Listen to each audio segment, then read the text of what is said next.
Coming up on Texas Parks and Wildlife. Over 360 species recorded over the years. Hornsby is one of the better spots to bird in Central Texas. First planting season, we planted about 225,000 pine seedlings. When we do get a chance to see them, we see the kind of sight that very few people get to see. When using a tree stand, your full body safety harness should be worn from the moment you leave the ground until you return to the ground.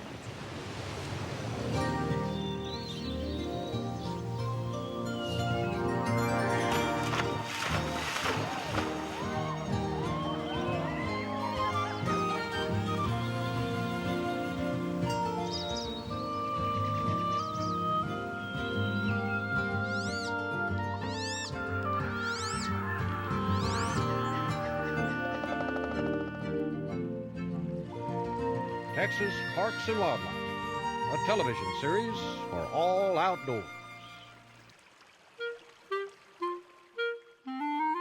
This series is funded in part by a grant from the Wildlife and Sport Fish Restoration Program. Through your purchase of hunting and fishing equipment and motorboat fuels, over $40 million in conservation efforts are funded in Texas each year. Additional funding provided by Ram Trucks. Guts, glory, Ram.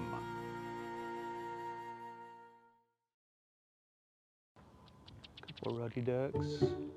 It's a frigid morning just after sunrise, and these volunteers are counting birds. There's a killdeer if you want to look in the scope. On the second Saturday every month, sponsored by Travis Audubon, there's a monthly bird survey, and we do rain or shine, hot or cold.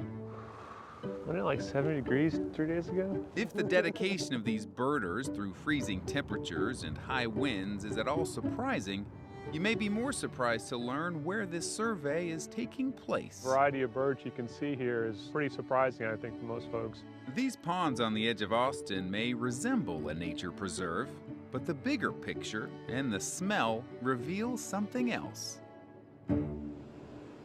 We're here at Hornsby Bend, which is the facility that recycles all of Austin's sewage solids, which is a euphemism for poop.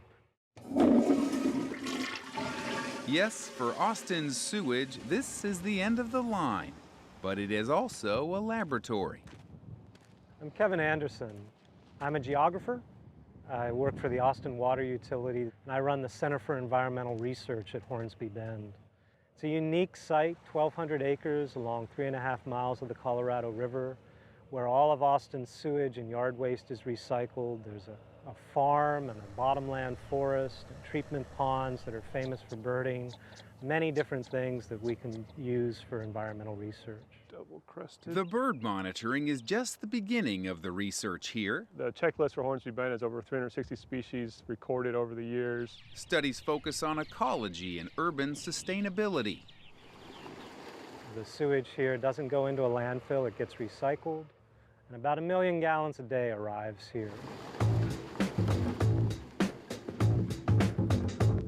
The biosolids management plan ensures all that waste isn't wasted. That material comes here through pipelines from our wastewater plants.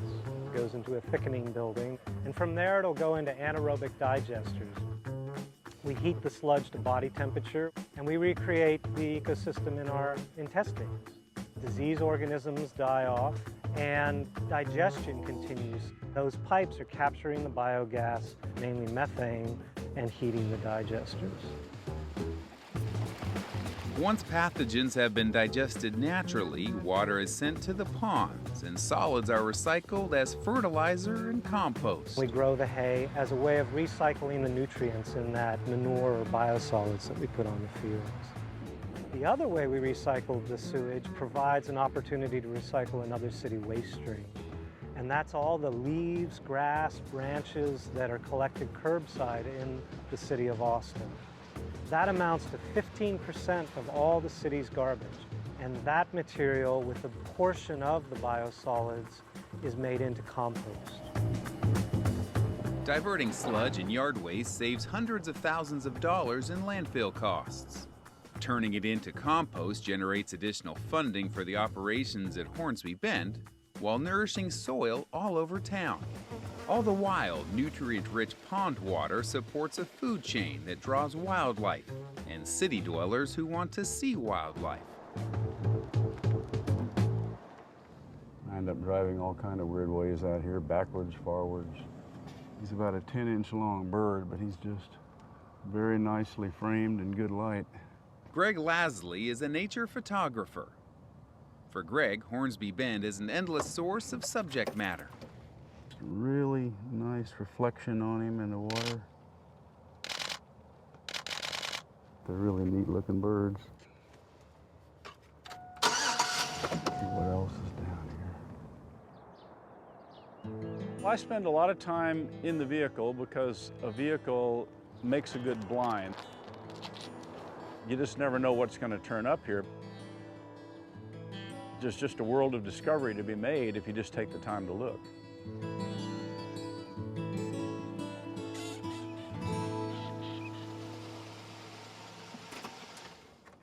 It's hard to think of a sewage facility as a gym, but to somebody who's interested in birds, it is.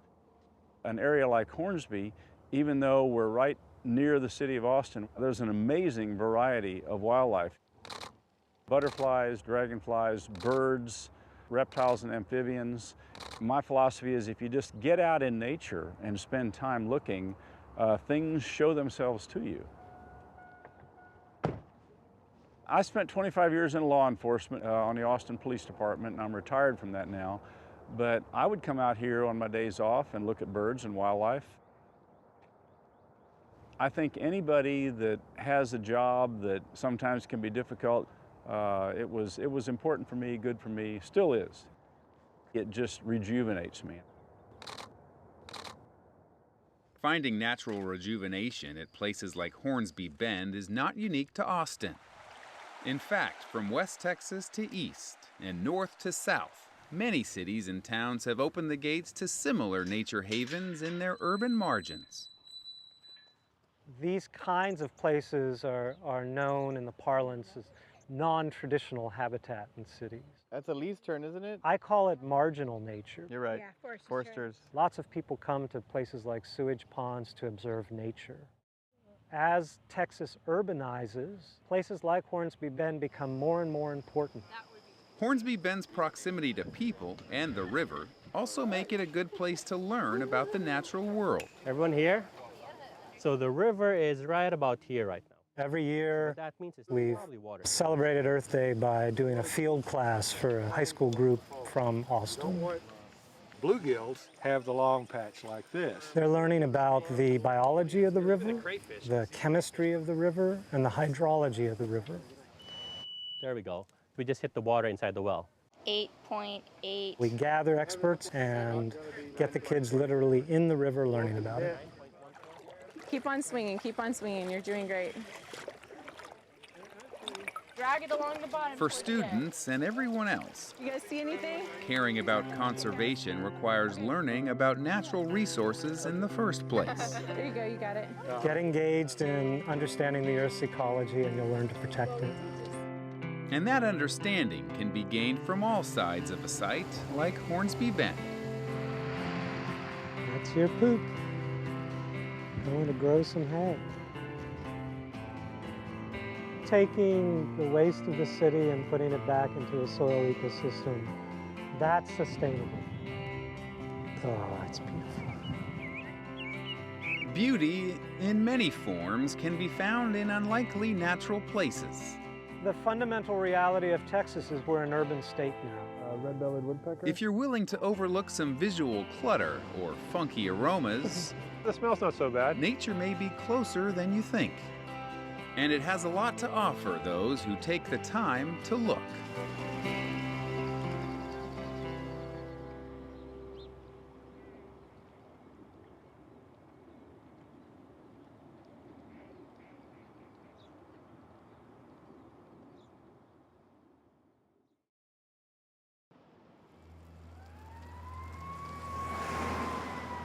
In 2011, the most destructive wildfire in Texas history roared through Bastrop State Park. Let me go down there and look at it. What's your location? Greg Creacy was there. as over 90% of the park burned. The wildfire at Bastrop State Park was incredibly intense. It was a stand-replacing fire. It started the growth of a pine forest all over from square one. When the fire removed the trees, it left the soil exposed and vulnerable to erosion. We were losing sections of our road, we were losing culverts. We had to be proactive to stabilize those soils in order to protect a lot of our valuable infrastructure. So now, this batch will go in the ground in December. Greg is working to restore the park, one seedling at a time. Immediately after the fire, we were searching for what's going to be the next steps. And one of the first ones that Greg mentioned was we have a need for a greenhouse. We transplanted them into these pots, and they'll be replanted in the high visibility areas of the park. Ideally, we want trees every 10 feet or so. Take as much time as it takes. It doesn't matter. If you get it in the ground right, that's what matters. There we go. We are planting pine seedlings in the heavily burned areas that do not have natural pine regeneration. I love tree planting. The first planting season, we planted about 225,000 pine seedlings. Yay! And we anticipate to have over 2 million seedlings in the ground within 5 years. Greg wears a variety of different hats in his role. He is our go-to person for the endangered Houston toad. One of the efforts that seems to be paying off for the Houston toad is an egg collection campaign. We harvest a large portion of Houston toad egg strands that we find in the water, and we raise those in captivity to either tadpole stage or small toadlet stage. And then we release them in the same area where they were harvested. That way we're bypassing that part of the life cycle that has a very high mortality rate.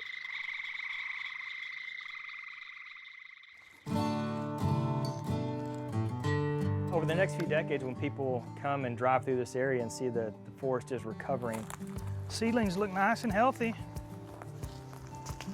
A lot of that will be because of the good decisions that Greg Creacy has made. He is an absolute steward for this ecosystem and for parks and wildlife.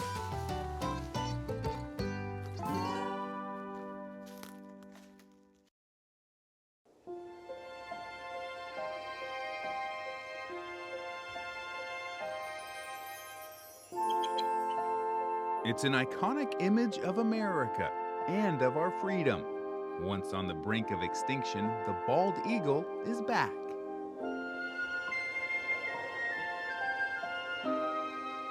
And more Texans are getting a glimpse of this free spirit. We're watching something totally wild. They're beautiful.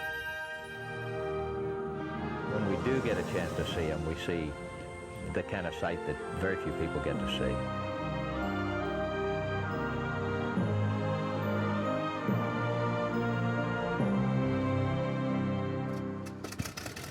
The pesticide DDT, which interfered with the bird's ability to produce strong eggshells, almost wiped out the bald eagle. In the 60s, the southern breeding population dropped into the hundreds. And in 1967, it was officially listed as an endangered species.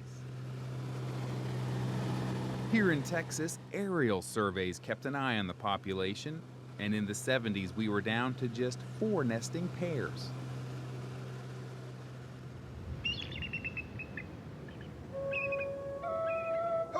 This forested river bottom habitat near the coast was their final refuge here in Texas. This was their last stronghold while they were recovering from the effects of DDT, so half of the 4 pairs were nesting here. Across the southern United States, it was down into hundreds rather than tens of thousands.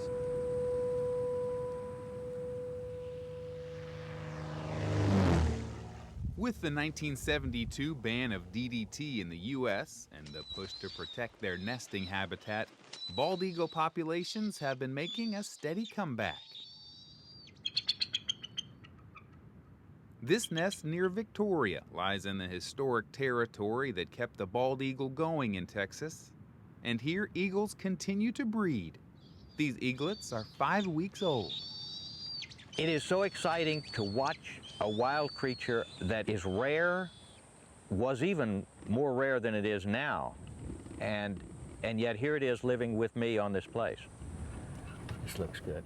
Walter Womack's family has owned this prime river bottom habitat since 1878. And in and amongst the old elm and pecan trees sits this year's new brood.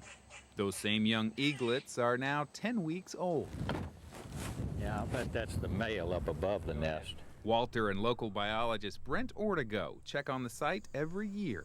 It looks like there's 2 young. To walk up on something wild like that and get close to it, oh yeah, that's pretty. That's the kind of thrill that is not available just anywhere.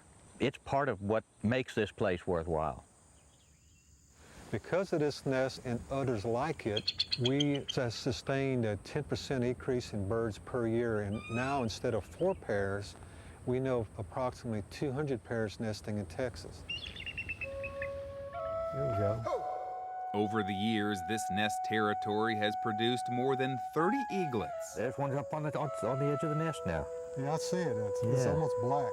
And Walter looks forward to that number growing.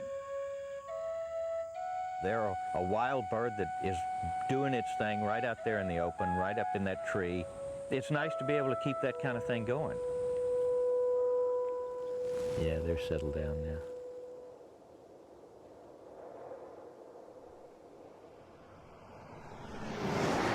Just off Highway 29. 8 miles east of Llano sits an eagle's nest that's a little bit more out in the open. And every nesting season, Jess and Peggy Thompson set up their cameras to capture the spectacle. She was stretching, hon. Yeah, I got her when she had that wing out. They like that one place where the 2 limbs. She's posing pretty nice. Despite the noise, the eagles set up home within a few hundred yards of the road. They've been coming to this tree since 2004. These juveniles are 8 weeks old. Everyone is always amazed that the traffic does not disturb them, but I think we're just far enough away from the nest that they can go about their normal business. The average photographer doesn't get a chance to get the shots that we do of the day-to-day life of an eagle. It just has a mystique about it that kind of draws you to it. It's just awesome to watch them in flight and their aerodynamicness, if that's a word. There we go. Oh, there goes the baby with his wings again. Beautiful. That's good. There you go, baby. If they're sitting there, it can make a nice, beautiful pose of an eagle shot. But if they're flying or if the babies are flapping, what is that? There he comes. No, that's a great blue. Sorry. No, that's one of them. That is one. He's coming. He's flying by.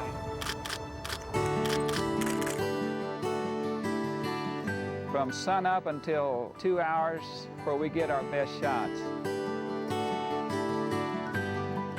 It's so much more picturesque to have all of the detail show up that you get in that early morning light.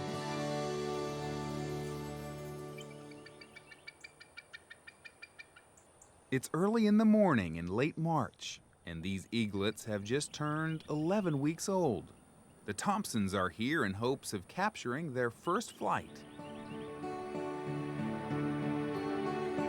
After watching the eagles as much as we have, we can kind of predict when they're going to fly. There he goes. There he goes.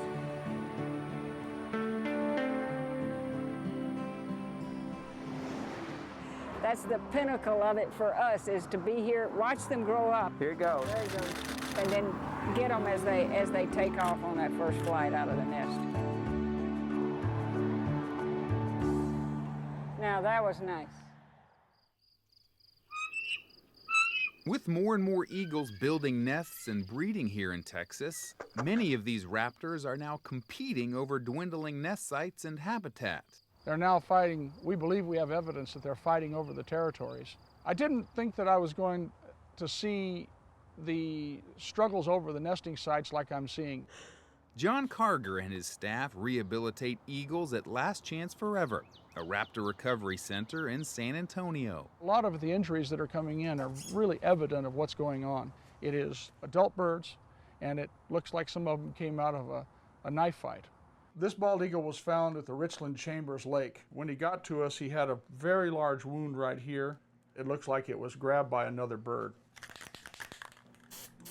This feather's growing in really nice, look at that. This juvenile eagle is on the road to recovery. 1, 2, 3. And to get him ready for release, the center does what's called flight lining. All right. So what you do is you release the bird to fly. Ease him down. And you control where that bird is going to some extent by using the line as a way of getting it back down on the ground. Beautiful. Beautiful. That was nice. Ready to let this bird go? It's 3 months later, and that juvenile eagle is about to be free. The bird weighed 3.2 pounds when it came in, and it is now over 8.5 pounds.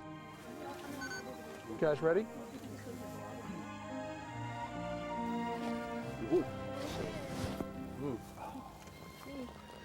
Now that this mighty bird is off the endangered species list, there you go. Oh, watch. Watch the. That's right. It's our responsibility to keep it that way. On the count of 3, everybody ready? 1, 2, and 3.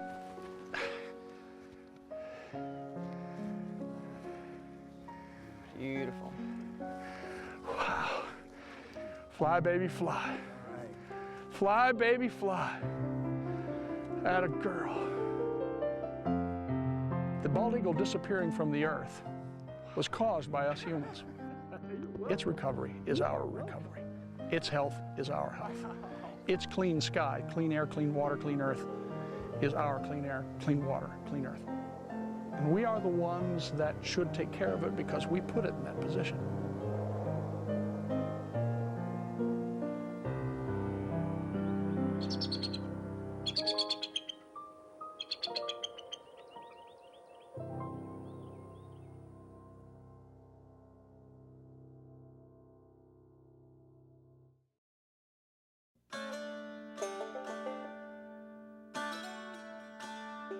Tree stands are becoming more popular every year with hunters, photographers, and wildlife enthusiasts. There are many advantages of the use of tree stands, including an elevated field of vision and lessening your chance of being detected by wildlife. The major disadvantage is the potential of falling. When using a tree stand, your full body safety harness should be worn from the moment you leave the ground until you return to the ground. There are many safety harnesses on the market today for tree stand users, but only the full body harness is recommended. Once in your tree stand, your full body safety harness should be attached to the tree slightly above head level with no slack while seated. Should a fall occur, this arrangement ensures that you will not fall below the level of your tree stand. Another essential safety tool for the tree stand user is the use of a haul line. Many accidents occur because the climber is holding onto their equipment rather than holding onto the tree. A simple device such as a haul line allows the climber to safely climb the tree, secure their position in the tree stand, and then pull their gear up. Whether you currently use a tree stand or may in the future, following these simple safety rules will ensure a safe and pleasurable outdoor experience.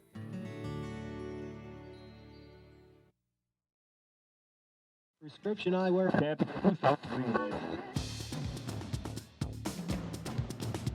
Enjoy fresh air and open space every day with the Passport to Texas radio series from Texas Parks and Wildlife.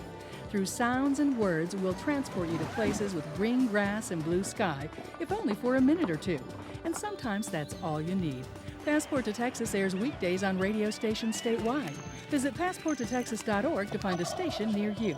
And remember, life's better outside.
This series is funded in part by a grant from the Wildlife and Sport Fish Restoration Program. Through your purchase of hunting and fishing equipment and motorboat fuels, over $40 million in conservation efforts are funded in Texas each year.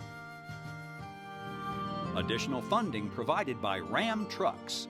Guts, glory, Ram.